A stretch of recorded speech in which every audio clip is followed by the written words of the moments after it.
दोस्तों, मैं शिवानी यादव और आप देख रहे हैं क्लोज टू वर्ल्ड। और आज मैं आपको सुनाने जा रही हूँ मेरे द्वारा लिखी गई खामोश जिंदगी की एक खूबसूरत कहानी, फर्स्ट क्रश।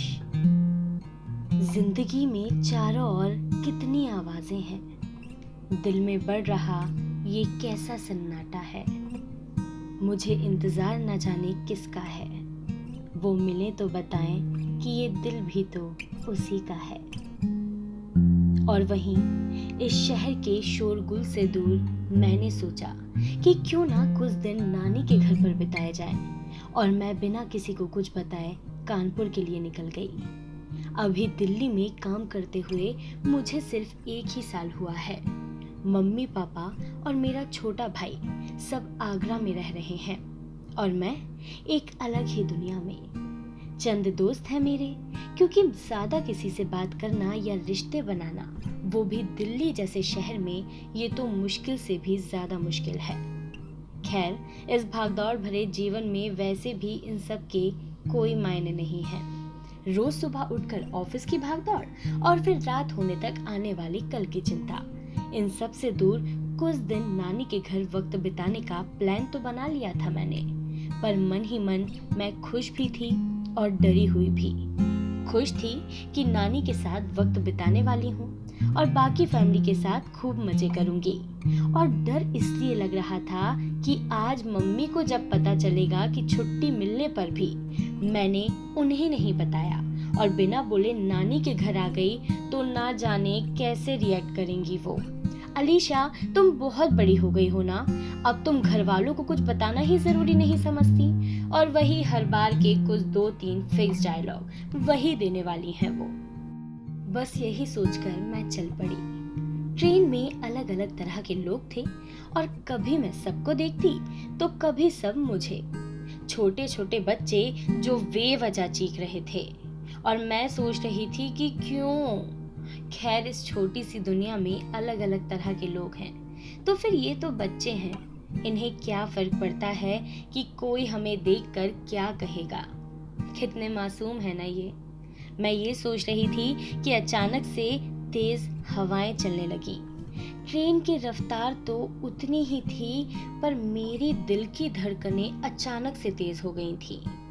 मेरे सामने जब ब्लैक टी शर्ट पहने हुए मेरे करीब वो जो शख्स आ रहा था, वो अजनबी था मगर फिर भी बहुत ज्यादा अपना सा था। मैं उससे खामोशी में भी कुछ कह रही थी और जानना चाहती थी कि वो मेरे पास से गुजर जाएगा या यहीं किसी पास वाली सीट पर आकर बैठ जाएगा। मैं उसे एक टक बस देखती रही और उसने मुझे एक बार भी नहीं देखा, और वो मेरे इतने करीब आकर भी आगे निकल गया। मैं उस अजनबी को अजनबी मानकर इग्नोर करने ही वाली थी, इतने में पीछे से एक आवाज आई, एक्सक्यूज मी, क्या ये सीट आपकी है? मेरे चेहरे को देखकर कुछ ऐसा लग रहा था मानो किसी ने मुझसे मेरे एटीएम का पासवर्ड मांग लिया हो, और मैं एकदम से खड़ी हो गई। हाँ, मतलब नहीं, मतलब हाँ, एक्चुअली ऊपर वाली सीट मेरी है, मैं बस यहाँ बैठी ही थी। क्या ये आपकी सीट है? वेट, मैं सामान हटा लेती हूँ। मैं एक ही सांस में ना जाने कितना कुछ कह गई, और वो मुझे देखकर ना जाने क्यों मुस्कुरा रहा था। वो मुस्कुरा रहा था ऐसा सिर्फ मुझे लग रहा था, लेकिन शायद वो मेरे ऊपर हंस ही रहा होगा। और वो अचानक से बोला, काम डाउन, पहले सांस ले लो, आप यहाँ बैठ सकती हैं, मैं बस मेरा सामान यहाँ रख लेता हूँ, आप जब तक चाहें यहाँ बैठ जाएं। सामान रखते हुए उसने कहा, ईशान, और आप? अलीशा। तब तक वो अपना सामान रखकर अपनी सीट पर बैठ चुके थे। वो खिड़की के बाहर देख रहे थे और मैं अपने हाथों में मैगजीन लिए उसे देख रही थी। फर्स्ट क्रश सुना तो था, पर ये एहसास तो पहली दफा था। शायद ये वही है जिसे देखकर अचानक से म्यूजिक बजने लगता है और पेट में बटरफ्लाईज भी होती हैं। मेरा दिल आ गया था उस पर। हाँ, ये एहसास बहुत खास था, पर जिस अजनबी को देखकर मैं इतना खुश हो रही थी, उसने तो अभी तक मुझे ध्यान से देखा भी नहीं था। जैसे ही मेरी नजरें उस पर से हटी, वैसे ही उसके फोन की घंटी बजी। स्क्रीन पर लिखा हुआ दिख रहा था लाइव। ये देखकर पल भर के लिए तो मैं उदास हो गई। सोचने लगी कि ये तो पहले ही कहीं सेट है, यहाँ मेरा कुछ नहीं हो पाएगा। अब समझ आया कि क्यों ये मुझे इतना इग्नोर कर रहा था। ठीक है, पर मुझे क्या फर्क पड़ता है, मैं भी अलीशा हूँ, ऐसे लड़के तो बहुत आएंगे। तभी उसने फोन पर बड़े प्यार से कहा, हाँ माँ, मैं खाना साथ लाया हूँ, कुछ ही देर की बात है, फिर तो मैं कानपुर पहुंच ही जाऊंगा, लेकिन प्लीज इस बार शादी के पीछे मत पड़ जाना। इतना कहते हुए उसने फोन रख दिया। वो फिर खिड़की की तरफ देखने लगा। मैं समझ नहीं पा रही थी कि ये एटीट्यूड दिखा रहा है या खड़ूस है।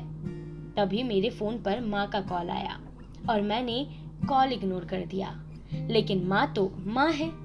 मैं कॉल इग्नोर करती रही और वो कॉल पे कॉल किए जा रही थी। तभी अचानक वही हुआ जिसका मुझे शायद डर था।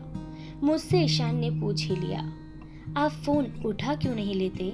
शायद आपका कोई अपना परेशान हो रहा होगा।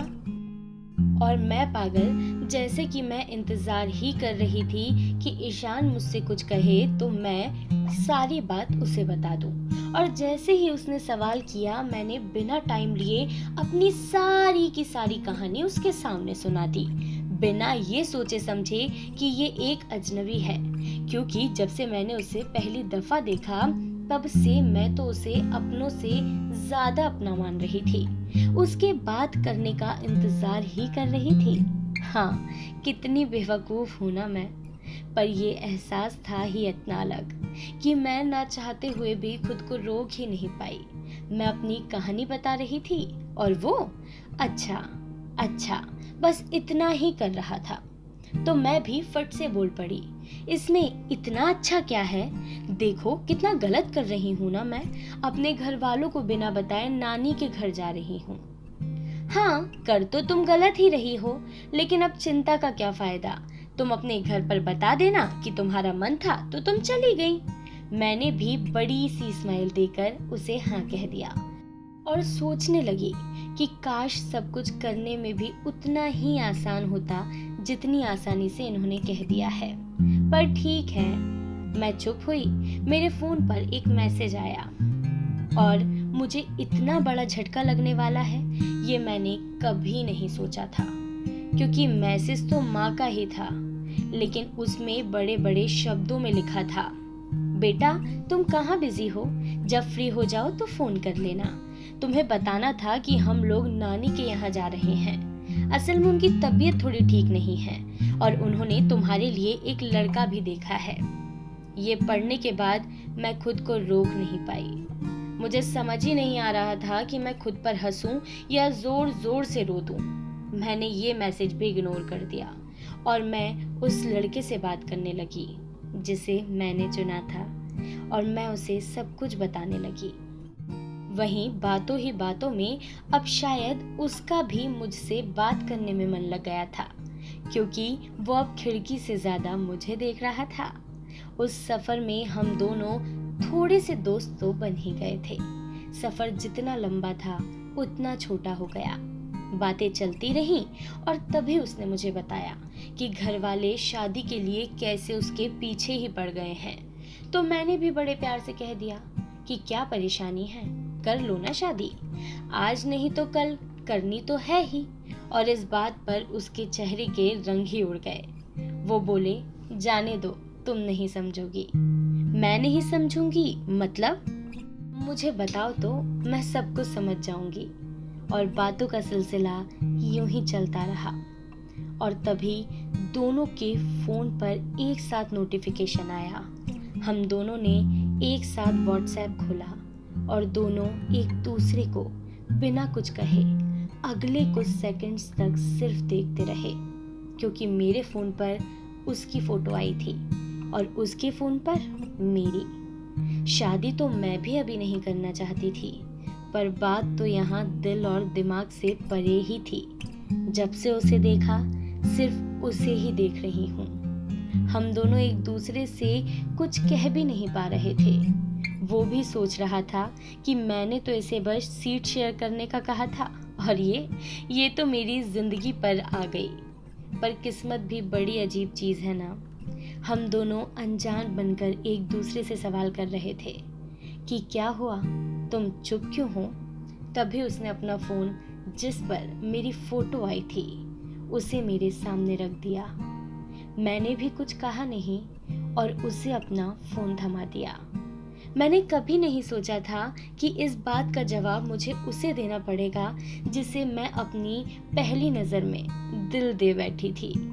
मैंने उससे पूछा, फिर क्या सोचा है तुमने? उसने बड़े प्यार से कहा, कल तुम्हारे घर तो मैं ज़रूर आऊँगा, लेकिन मेरी भी एक शर्त है कि चाय का कप तुम ही लेकर आओगी। इतना कहकर हम दोनों जोर से खिलखिलाकर हंस दिए और हमारा स्टेशन आ गया।